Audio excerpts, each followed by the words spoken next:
नमस्कार प्रणाम भाई लोग। तो कैसन बानी रहो सब देखत हनी अपना भाई के यूट्यूब चैनल निखिल दीवाना ऑफिशियल यूट्यूब चैनल में। तो हाँ भाई लोग, ये वीडियो में हम बात करे जा रहा बानी भोजपुरी के सुपर स्टार प्रमोद प्रेमी यादव जी के बारे में। तो हाँ भाई लोग, हम बताएब कि प्रमोद प्रेमी यादव के एगो बहुत ही बढ़िया सुंदर सा भोजपुरी गीत आ गइल बा, जौना गाना के नाम बा भाई लोग बोला ता मुर्गा।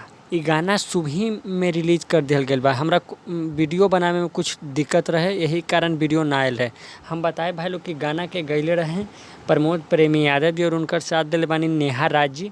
और ये गाना के म्यूजिक लिखले बानी भाई लोग कृष्णा बेदर्दी जी, और ये गाना के म्यूजिक बनैले बानी आर्या शर्मा जी। हम बताए भाई लोग कि गाना प्रमोद प्रेमी के ग्लोबल म्यूजिक जैक्सन के यूट्यूब चैनल पे 6:30 बजे AM यानी सुबेरे रिलीज कर दिया गया है। तो रउआ से भी गाना के अभी तक ना सुन ले बानी तो जाए ग्लोबल म्यूजिक यूट्यूब चैनल पे ये गाना के सुनी, भाई के सपोर्ट करी। और ये अपना भाई के चैनल निखिल दीवाना ऑफिशियल के भी सब्सक्राइब करी। वीडियो को लाइक कमेंट शेयर जरूर करी और चैनल के सब्सक्राइब जरूर।